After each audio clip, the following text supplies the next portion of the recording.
Bismillahirrahmanirrahim. Assalamualaikum warahmatullahi wabarakatuh. Alhamdulillahi rabbil alamin. Wal aqibatu lil muttaqin. Wala udwana illa 'alal zalimin. Asyhadu an la ilaha illallah wa asyhadu anna Muhammadan abduhu wa rasuluh la nabiyya ba'da amma ba'du. Pemirsa Riau TV yang dirahmati Allah, alhamdulillah kita bersyukur kepada Allah Subhanahu wa taala. Pada saat ini kembali kita bisa bersama dengan saya Haji Khairul Umam LC MASY Ketua DPRD Kabupaten Bengkalis dalam acara kita yang singkat menjelang berbuka puasa ini. Tausiah mudah-mudahan bermanfaat bagi kita. Dan pada kesempatan ini kembali kita akan menyampaikan dalam tausiah singkat ini ciri orang yang bertakwa yang ada disebutkan oleh Allah dalam surah Ali Imran itu. A'udzubillahi minasyaitonirrajim. Wasari'u ila maghfiratin min rabbikum wa jannatin 'arduhas samawati wal ardu uiddat lil muttaqin. Bersegeralah kamu kepada ampunan Tuhanmu dan bersegeralah kamu menuju surga yang luas surga itu seluas langit dan bumi. Itu disediakan untuk orang-orang yang bertakwa kepada Allah. Siapakah ciri-ciri orang yang bertakwa yang dimaksud oleh Allah Subhanahu wa taala? Alladzina yunfikuna fis sarra'i wad dharra. Ini telah kita terangkan dalam tausiah kita yang lalu. Yang kedua adalah wal kaziminal ghaiza, yaitu orang yang bisa menahan amarahnya ketika dia marah. Ini juga sudah kita sampaikan kemarin, dan juga yang hari ini adalah wal afina 'anin nas, yaitu orang yang suka memaafkan orang lain. Dan ciri ketakwaan ini adalah orang bersalah kepada kita, sebelum dia minta maaf pun kepada kita, kita telah lapangkan hati kita. Kita telah maafkan kesalahan-kesalahan orang itu. Inilah ciri orang yang bertakwa. Orang minta maaf atau tidak minta maaf terhadap kesalahannya, kita sudah memaafkan orang lain. Wal afina 'anin nas. Masyhur dalam sebuah riwayat, seorang sahabat Rasulullah sallallahu alaihi wasallam sampai 3 kali dikatakan oleh Rasulullah di hadapan khalayak umum, dia adalah seorang penghuni surga. Dalam sebuah acara ceramah, Rasulullah memberikan taujih, memberikan pengajaran agama kepada sahabatnya di Masjid Nabawi. Ketika itu Rasulullah sallallahu alaihi wasallam mengatakan, "Sayati 'alaikum min ahlil jannah." Sebentar lagi akan datang seorang penghuni surga. Kemudian sahabat-sahabat yang ada pada waktu itu merasa, siapakah yang dimaksud oleh Rasulullah penghuni surga ini? Tidak lama setelah itu datang seseorang yang sudah agak berumur. Wajahnya nampak berseri, nampak bersinar. Wajahnya nampak menyenangkan hati. Dia selalu tersenyum. Kemudian dia mengucapkan salam dan duduk di majelis Rasulullah sallallahu alaihi wasallam.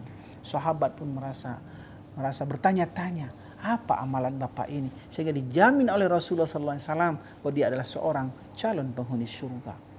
Kemudian dalam pertemuan berikutnya Rasulullah mengatakan lagi, sayati 'alaikum min ahlil jannah. Sebentar lagi akan datang pula seorang penghuni surga. Kemudian sahabat melihat lagi, siapa yang mendapatkan rezeki ini? Ternyata dilihat orang yang kemarin juga, itu juga orangnya. Kemudian dalam acara selanjutnya, besoknya lagi berapa lama kemudian, Rasulullah mengatakan lagi, sayati 'alaikum min ahlil jannah, akan datang seorang calon penghuni surga. Kalau kalian mau tahu nanti kalian bisa lihat, ternyata yang datang itu juga orangnya. Kemudian seorang sahabat kecil, seorang sahabat muda yang bernama Abdullah bin Amr bin As. Beliau inilah seorang yang sangat penasaran, apa amalan bapak ini, sehingga dia dijamin oleh Rasulullah sampai 3 kali sebagai seorang penghuni surga. Kemudian akhirnya Abdullah bin Amr bin As membungkus pakaiannya untuk agak 3 hari untuk bisa menginap di suatu tempat. Ternyata tempat yang dia tuju adalah rumah bapak yang dijamin masuk surga oleh Rasulullah sallallahu alaihi wasallam tersebut. Abdullah merasa penasaran. Akhirnya dia terus terang bahwasanya dia menginap di rumah itu bukan karena masalah yang ada di rumahnya, tapi masalahnya adalah penasaran apa amalan bapak, sehingga Rasulullah sampai 3 kali mengatakan bahwa bapak adalah seorang penghuni surga. Langsung ditanyakan oleh Abdullah kepada bapak ini, dan bapak ini beristighfar, mengucapkan kalimat-kalimat thayyibah. Dia mengatakan, wahai Abdullah, kalau engkau memperhatikan ibadahku dan ingin tahu setiap hari apa yang aku lakukan seperti engkau lihat selama 3 hari, itulah kebiasaanku, tidak lebih dari itu. Abdullah semakin penasaran.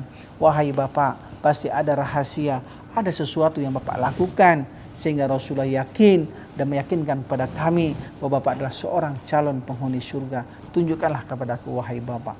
Bapak itu pun menyampaikan kepada Abdullah, wahai Abdullah, kalau ingin aku sampaikan kepadamu, apa yang tidak pernah aku lupakan untuk dilakukan adalah setiap menjelang tidur, saya memang tidak langsung tidur. Akan tetapi saya bersihkan hati saya dari ghil. Dan aku pikirkan hari itu aku bertemu dengan siapa saja. Pertama sekali bertemu dengan siapa? Ketika aku mau keluar rumah dengan istriku, ada nggak kata-kata yang tidak pantas aku ucapkan kepada seorang istriku?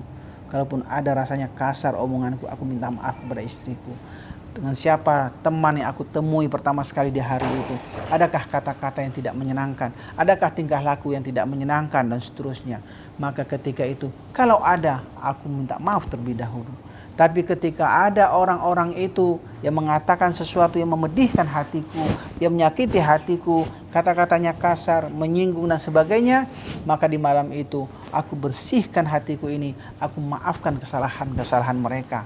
Aku katakan kepada Allah, ya Allah, barangkali tadi saudaraku dalam keadaan khilaf, mungkin ada masalah sehingga dia mengatakan sesuatu yang mungkin dia tidak sadari sehingga hatiku ini sakit. Bersihkanlah hatiku ini wahai Allah, dan jadikanlah sahabatku itu, saudaraku itu, engkau maafkan dari kesalahannya. Setiap hari itu dilakukan oleh bapak ini. Kemudian Abdullah bertanya kepada Rasulullah sallallahu alaihi wasallam.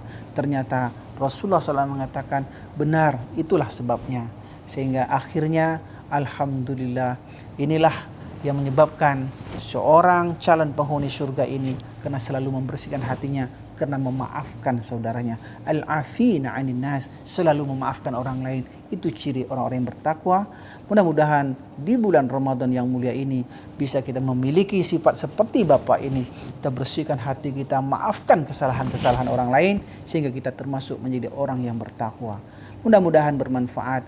Aku qauli hadza, astaghfirullahalazim li wa lakum. Wassalamualaikum warahmatullahi wabarakatuh.